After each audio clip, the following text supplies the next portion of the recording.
দর্শক, অবাগের গরু মরে বাগ্যিদারের বউ মরে, কিন্তু কাল ছাপিনীর জামাই মরে, এই হচ্ছে তার বাস্তব প্রমাণ।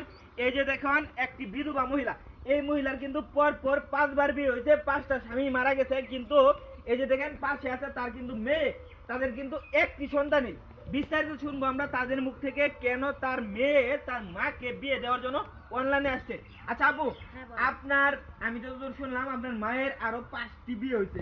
হ্যাঁ, আপনার 5টি, ওনার 5টি হাজবেন্ডই মারা গেছে, তাই তো? আপনার আব্বু সহকারে।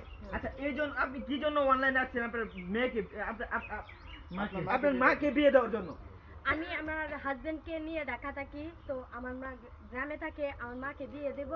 আমি পাত্র খুঁজতেছি, আমার আম্মুকে বিয়ে দেব, এই জন্য অনলাইনে। মানে গ্রামের কেউই আপনার মাকে বিয়ে করতে চাচ্ছে না, তাই তো? মানে ভয়ে, তারা যদি মারা যায় এই ভয়ে, তাই তো? আচ্ছা, আমরা বিস্তারিত শুনবো একটু আন্টির মুখ থেকে। আচ্ছা আন্টি, একটু বলেন তো বিস্তারিত, আপনি কিরকম পাত্র হলে বিয়ে করবেন, আর আপনার আগের হাজবেন্ড গুলা কিভাবে মারা গেছে একটু বলেন। প্রশ্ন একটু একটু করে করেন, হয়তো যারা বেঁচে আসবে তাদের জন্য করেন, নয়তো যারা মরে গেছে তাদের জন্য করেন। আচ্ছা, আগে বলেন আপনি কিরকম পাত্র হলে বিয়ে করবেন, এটা বলেন। ভালো একটা ছেলে হতে হবে যে আমাকে দেখে শুনে রাখতে পারবে, আর আমার সাথে আমার সহায় সম্পত্তিগুলোকে। মানে আপনি, আপনার কিন্তু সম্পত্তির অভাব নেই। আমি যদি শুনলাম ঢাকা শহরে আপনার বাড়ি আছে, যে গ্রামের মতো, কিন্তু আপনার 3 তলা আরসিসি করা একটা বাড়ি আছে, এমনকি আপনার অ্যাকাউন্টেও লক্ষ, মানে কয়েক লক্ষ লক্ষ টাকার উপরে, ঠিক আছে? আচ্ছা, আপনার আগের হাজবেন্ড গুলো কিভাবে মারা গেছে একটু আমাদেরকে জানান। এখন এইটা তো আমি কি করে বলবো, যদি কারো হায়াত শেষ হয়ে যায় সেখানে তো আমার কিছু করার থাকে না, তাই না? মানে যে, আমি তো দূর শুনলাম যে আপনাকে বিয়ে করে সেই মারা যায়, যে বিয়ে করে সেই মারা যায়, তাই তো?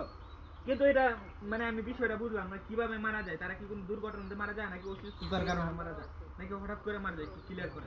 এখন কেউ দেখা গেছে স্ট্রোক করে মারা যায়, কেউ আবার দেখেন যে পরে ডাক্তাররা বলে মারা যাওয়ার পর যখন ডাক্তার ডেকে আনি তখন ডাক্তাররা বলে উনি আগে থেকে এরকম অসুস্থ, ওনার কিডনি ড্যামেজ হয়ে গেছে, ওনার হার্টের সমস্যা, ওনার ক্যান্সার হয়েছে। আসলে এই বিষয়গুলো তো আর আমাদের কারো হাতে থাকে না। আচ্ছা, এই যে আপনার মেয়ে, এটা কি আপনার প্রথম হাজবেন্ডের মেয়ে? জি। তারপরে আপনি যে বিয়েগুলো করছেন, যারা যারা আপনাকে বিয়ে করছে, 4জন মানুষ মারা গেছে, ওনার বাবার নিয়ে 5জন, তাই তো? প্রিয় দেশবাসী, এই ঘটনা জানার পরেও যদি কেউ যদি ওনাকে যদি বিয়ে করতে চান, অবশ্যই আমাদেরকে জানাবেন। আচ্ছা, আপনার সাথে যোগাযোগটা কিভাবে করবে?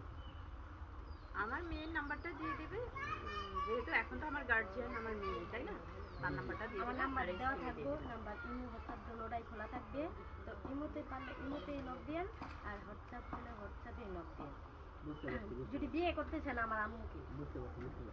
প্রিয় দেশবাসী, এই ঘটনা জানার পরেও যদি কেউ বিয়ে করতে চান, অবশ্যই জানাবেন।